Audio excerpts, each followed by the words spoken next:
સુંદરમાં ફૂટી રાજ તો લાવ આજ મધુરી મોર મોથી દત્તા કરી સાચો દ્વારિકાનો માર્ગ બતાવો હે ભૈયા જોજો રે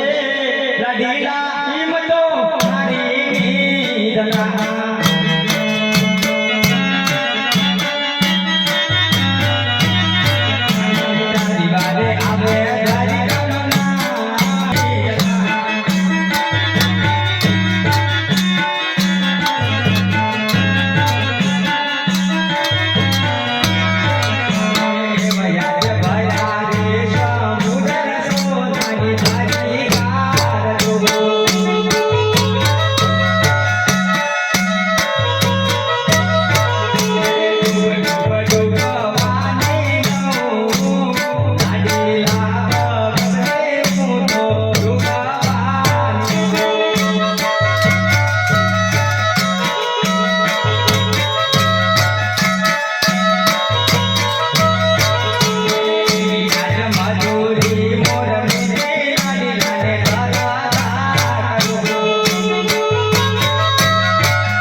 Yeah.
મંદિરની અંદર પધારો આ કનૈયો તમારું સ્વાગત કરે છે કહો ભક્તરાજ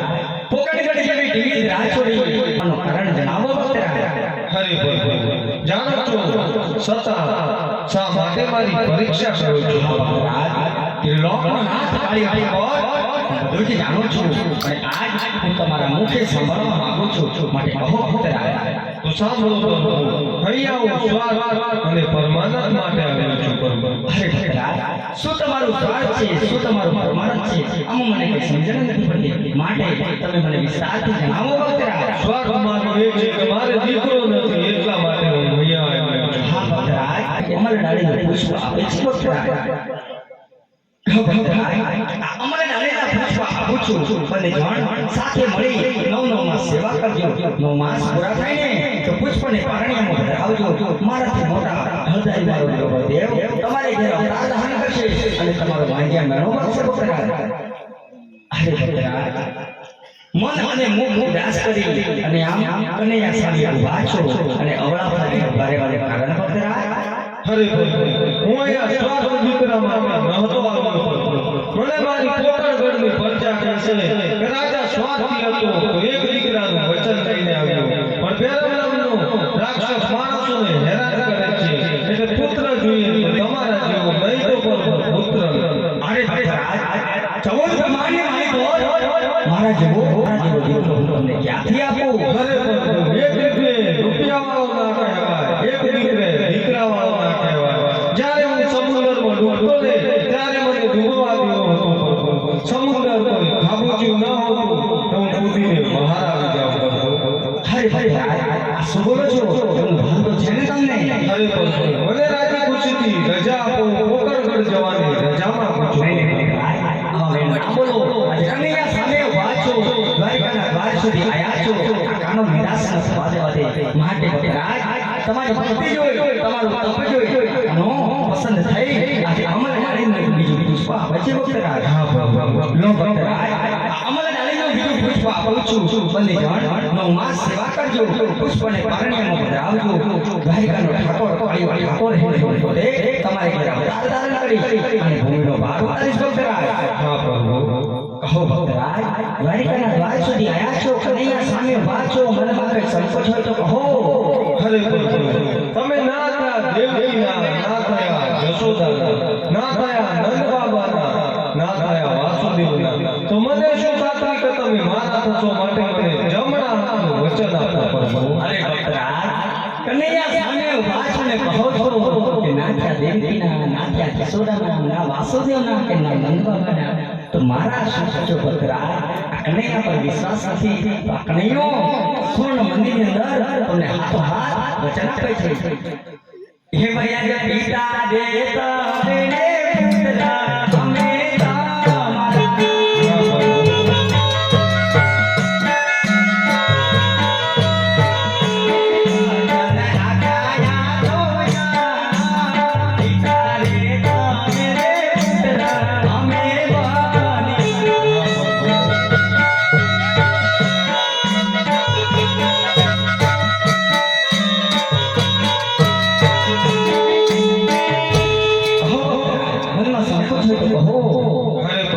તમે આવશો તિથિ અને તારીખ હા ભક્તરાજ 1461 સાલ છે ભયાની સમજે 11 ગુરુવારના દિવસે અમે તમારે ત્યાં પ્રાર્થના કરીશું ભક્તરાજ હા પ્રભુ કહો ભક્તરાજ હરે પ્રભુ તમે આવશો પણ તમારી કોઈ નિશાન જરૂર ભક્તરાજ મારો અવતાર હશે મારું પ્રાગટ્ય હશે તો મારી નિશાની પણ જરૂર હશે અને એ નિશાની યુગ સુધી કોઈ મિટાવી ન શકે માટે હું નિશાની કહું છું કુંકુની મેલની અંદર 5 પગલી પડશે ચૂલે ઉપરથી દેખ છે અમે આવશું ને તો હાથ લંબાવી દેવ ઉતારશું અંધારા મેલમાં અંધાર થાય મેલની અંદર 5 પગલી પડે ને તો જાણજો કે દ્વારકાના નાથે તમારે ત્યાં અવતાર ધારણ કરી લીધો છે ભક્તરાજ કહો ભક્તરાજ હરે પ્રભુ તમે આવશો પણ તમારા બંને ભાઈઓના નામ શું રાખવાના પ્રભુ હા ભક્તરાજ અમર ડાળીનું મેં પહેલું પુષ્પ આપ્યું છે એ પુષ્પ 9 માસ પૂરા થાય પુત્રનો જન્મ થાય ને એમનું નામ એવું રામદેવ રાખજો અને મેં પોતાનું પુષ્પ આપ્યું એમનું નામ એવું રામદેવ રાખજો કહો ભક્તરાજ અરે પ્રભુ મારે તમારી રાસ લીલા જોવી છે પ્રભુ. હા ભક્તરાજ, કૃષ્ણ અવતારની અંદર મેં એક જ વાર રાસલીલા કરી છે, ફરી મેં રાસલીલા નથી કરી. પણ ગોકુળ મથુરાની વૃંદાવનની શેરીએ શેરીએ ગોવાળ અને ગોપીઓ મારી રાસલીલા કરે છે. અંતર ધ્યાન થજો ભક્તરાજ, હું મારી દિવ્ય દ્રષ્ટિથી તમને મારી રાસલીલાના દર્શન કરાવી ભક્તરાજ. હા પ્રભુ. પોકણ ગઢ પધારેલા અજમલ રાજાને મેં વચન આપી દીધા, અમલદારીના પુષ્પ પણ આપી દીધા, અને મેં કહ્યું કે મારાથી મોટા એવા હળદારી અને મગનભાઈ એમનાથી શારદાન કરજો. પણ આ વાતની જાણ મારાથી એવા મોટા મોટા હળદારીને ખબર નથી. લાવ કે કપટ રચવું,